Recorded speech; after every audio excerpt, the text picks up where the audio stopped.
Paulestinos é um duo colaborativo formado por mim e pelo Renoir, que a gente junta ícones da cultura pop com questionamentos filosóficos e a gente forma um lambi-lambi, né? A gente junta isso digitalmente, uma linguagem digital, com a linguagem analógica, que é o lambi-lambi, que é um papel que a gente cola na parede usando cola branca.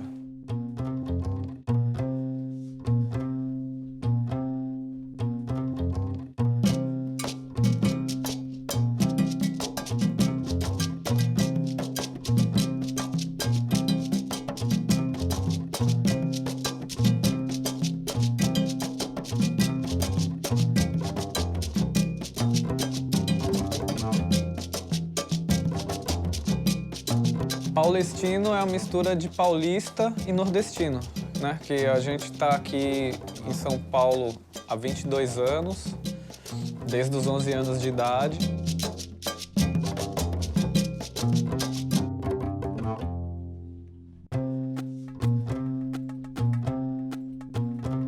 É essa mistura, né? Que é a mistura da cidade de São Paulo, são gente de todos os lugares. Aí a gente decidiu reforçar um pouco da nossa identidade, né? Que é o Nordeste, o nordestino com o paulista.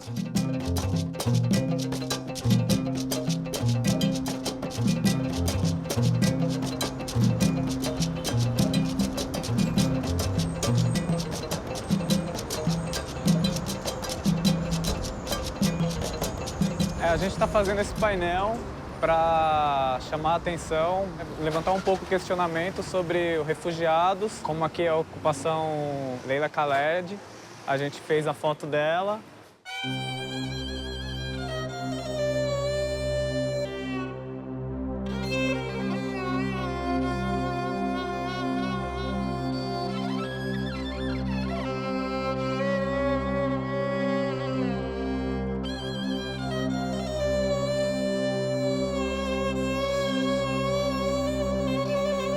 A proposta da gente é misturar, miscigenar, né? Misturar tudo. A gente colocou também uma Cholita, que é uma dançarina boliviana. E também tem os trabalhos que a gente já desenvolve com paulestinos, que são os cangaceiros.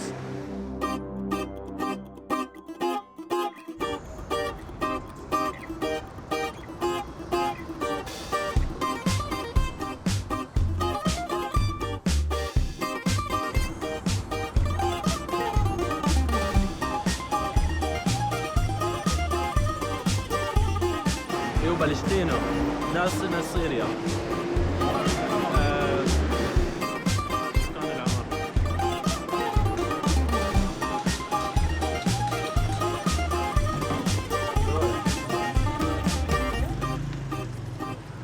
Por necessidade mesmo, pela moradia aos refugiados, nós ocupamos aqui. Entre brasileiros e refugiados, nós temos 80 famílias. Boa tarde, meu nome é Scarlett. Eu moro aqui no Brasil, faz 9 meses aqui. Os refugiados, nós temos sírios, palestinos e alguns egípcios.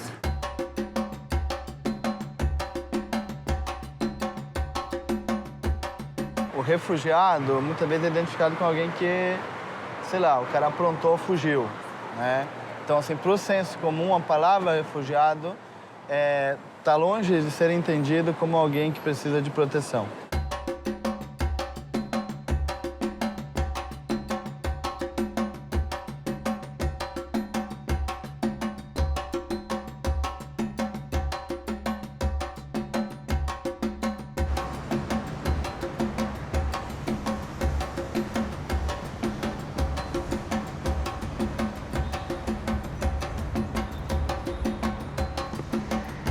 Estou viajando agora no Brasil, eu sou sírio.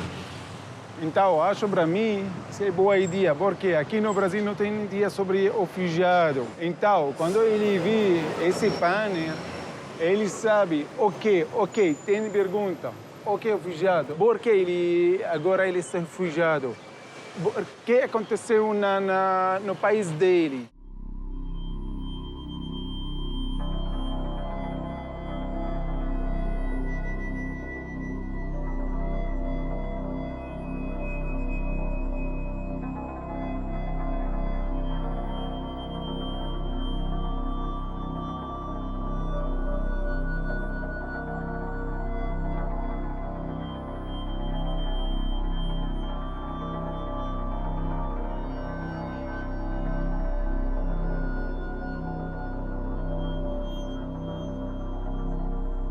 É uma coisa importante no nosso trabalho lá, chamar atenção para as pessoas, né?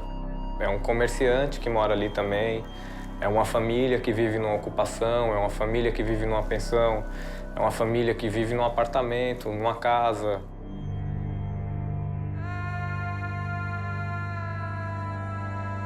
O refugiado é aquela pessoa que ela é obrigada a sair do seu país porque ela está sofrendo perseguições políticas, de índole religiosa, a questão também da opção sexual. Tem os solicitantes de refúgio e os refugiados, né?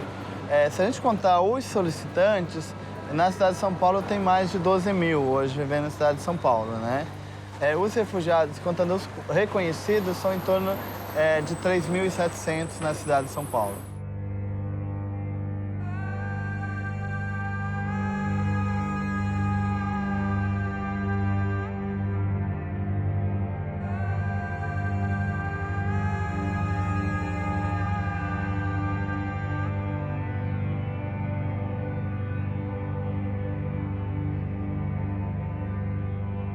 Hoje, por exemplo, o atendimento ao refugiado é feito pela Caritas.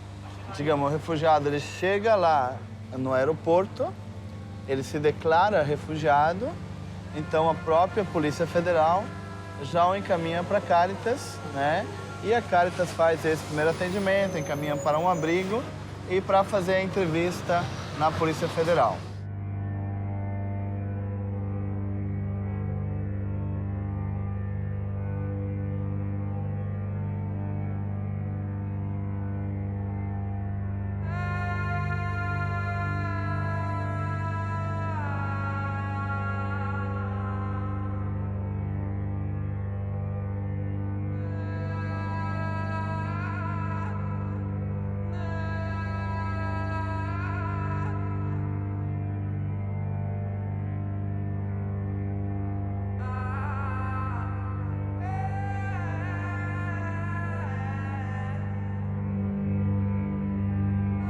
بدي يكون عندي كمبيوتر وهلا بهالوقت ما في بنوب ارمي فيها كمبيوتر.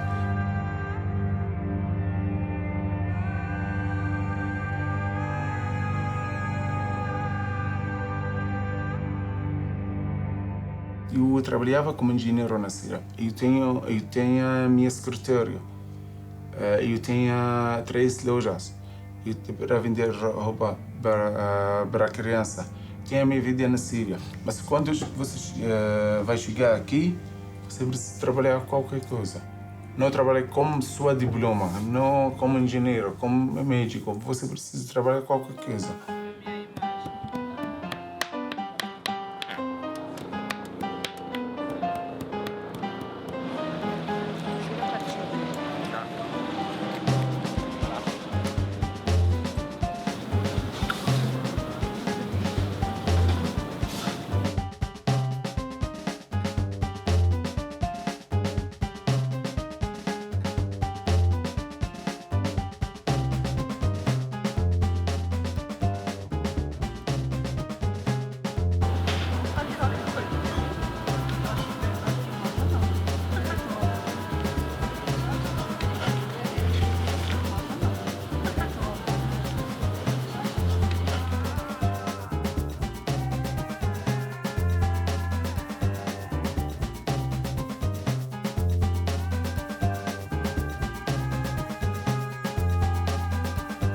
Mais do que o fechamento de fronteira, eu acho que é a carência de uma política de reconhecimento da capacidade dos refugiados e dos imigrantes que estão aqui no Brasil, né? Então, hoje, por exemplo, nós não conseguimos inserir um refugiado, um imigrante no programa Mais Médico. A gente tem dificuldade para fazer isso, porque o corporativismo dos conselhos regionais de medicina não permite que esse profissional possa trabalhar no Brasil.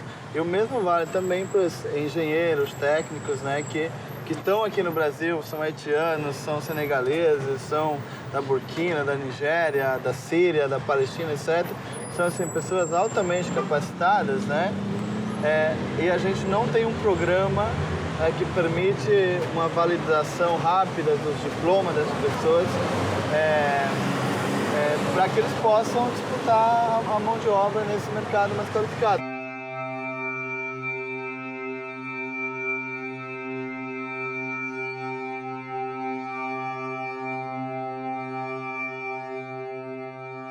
Eu vejo muito os bolivianos como os novos nordestinos, né? Os haitianos, tal, essa galera que chega para continuar a construção da cidade, trabalhar em locais que a gente que já está aqui estabelecido não aceita mais, né? Trabalhar 16 horas numa confecção ou, sei lá, virar marreteiro. Então, por isso, também tem um comitê dentro da Secretaria de Direitos Humanos e tem outro na Secretaria do Trabalho de promoção do trabalho decente e defesa dos imigrantes que estão, muitas vezes, explorados. Porque não basta também só encaminhar para o trabalho, a gente precisa fazer esse acompanhamento e garantir a proteção aos direitos dessas pessoas.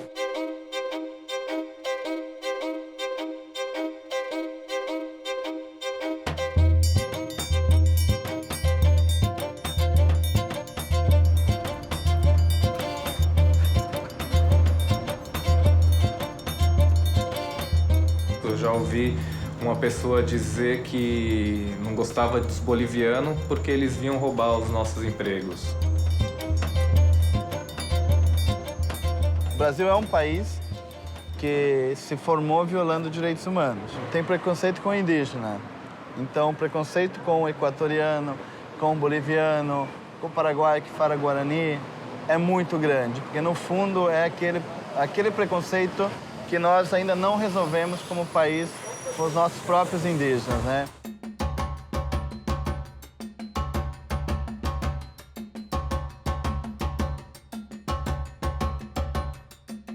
Nós tivemos casos, por exemplo, de escolas onde foram pichadas, né, com insultos aos bolivianos. Santa Maria, no Rio Grande do Sul, que o imigrante senegalês foi queimado no colchão. Né? Aqui em São Paulo foi disparado chumbinho contra os haitianos. Um país que sempre teve preconceito com os negros, agora com os imigrantes, refugiados negros, o preconceito ainda é muito maior, né? No começo da década, o Brasil tinha 7% de estrangeiros em relação à sua população. Hoje é 0,4%. É um claro mostra que nós fechamos nossas fronteiras. E fechar a fronteira ao estrangeiro, o aspecto econômico até é o menor de todos, mas o aspecto de mistura, de cultural, de entender como que a pessoa vive lá fora e como que elas têm que se inserir num contexto de uma cultura nova, o que acontece, de onde que ela veio.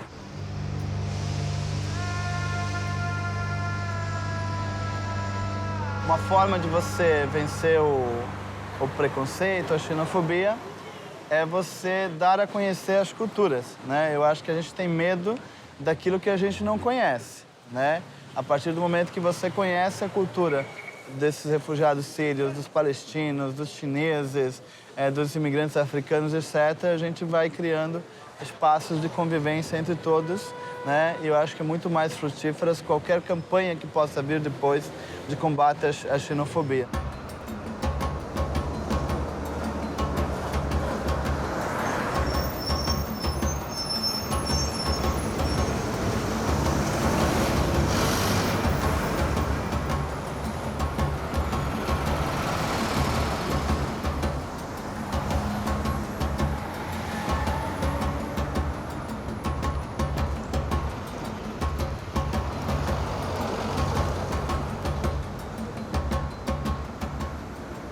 A gente costuma ver nas redes sociais, é uma coisa muito interessante, que viajar é o melhor investimento, que conhecer lugares novos é um dinheiro melhor gasto. E quando a gente permite a imigração de outras culturas, a gente está viajando um pouquinho, porque esses imigrantes estão trazendo para a gente um pouco do que a gente ia encontrar lá. E esse tipo de cultura é mais interessante que os monumentos que a gente vê nos países, porque isso daí é uma coisa humana que está intrínseca à pessoa.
Então acho que a gente vai avançando bastante nessa questão, mas é um caminho longo, né? Mas eu sempre digo que a gente vai da luta à lei, né?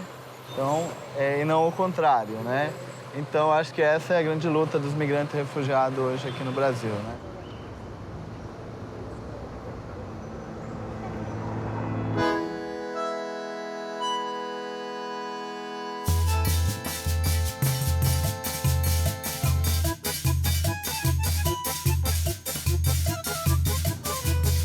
Em 2011 veio essa ideia de fazer esse trabalho com o Renoir, de juntar uma coisa que era a nossa raiz, assim, né? Um pouco da história do Nordeste, tipo, dessa luta do cangaço, que desperta muitos pensamentos diferentes, né? Tipo, alguns acham que foi uma coisa boa, outros uma utópica, outros acham que foram bandidos mesmo.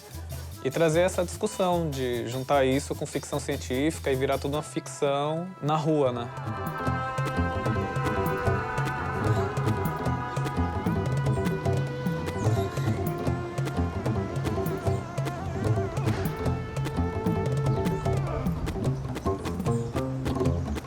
A gente ficou pensando, pô, eu sou nordestino, a gente viu que a gente tinha umas coisas em comuns, assim, que a gente veio para São Paulo com 11 anos, no mesmo ano, né? 92, 91, 92.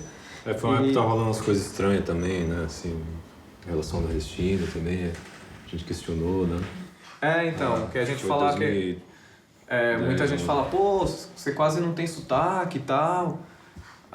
Mas eu vim pra cá, tava na 5ª série, né? Então rolava meio um preconceito com sotaque, assim, na escola. Então era meio que uma coisa que você tinha que mudar pra você se encaixar meio no padrão, assim, e não ser o diferente, e não ser o zoado da turma. O baiano, né? No seu caso. O baiano. Não, você também virou baiano, né? Virei baiano, Pernambucano, caiu em São Paulo e virou baiano.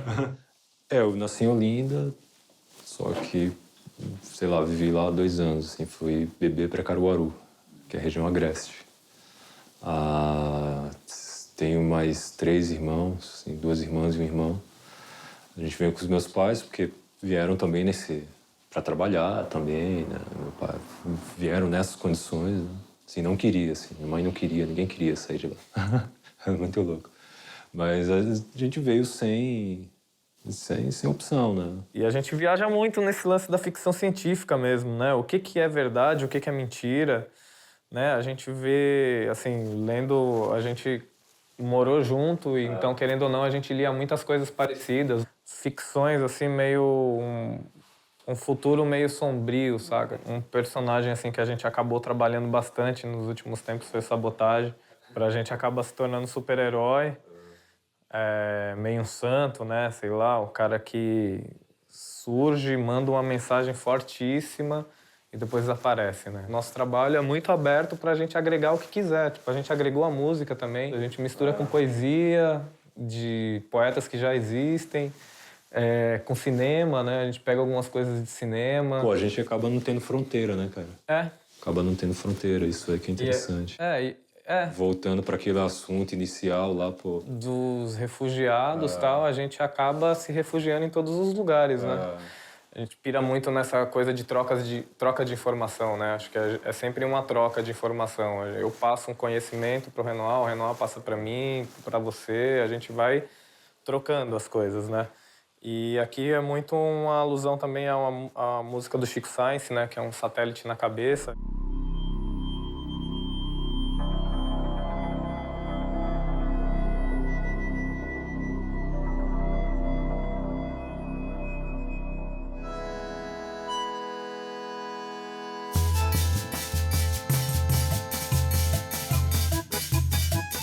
Tá na mesma de lá. Acho melhor esse daqui mesmo, tá mais... Primeiro a gente tem a ideia, e a gente tá trabalhando a princípio com uma mãe, com uma criança nos braços, né? Depois que tiver o desenho pronto, aí a gente parte pros questionamentos, né? O que é a saudade, o que é a lembrança, o que é a fronteira, o que é o novo, o que é a cultura. A gente toma um cuidado de não descaracterizar ou... Quer dizer, a gente descaracteriza, mas a gente toma um cuidado de manter uma essência, assim, deles se identificarem, né? Eu acho que é um trabalho também de misturar eles aqui, né? De colocar eles misturado com a cultura local e... Inserir no contexto, né? Misturar o ocidental com o oriental, sabe? Essa coisa desses mundos diferentes, né?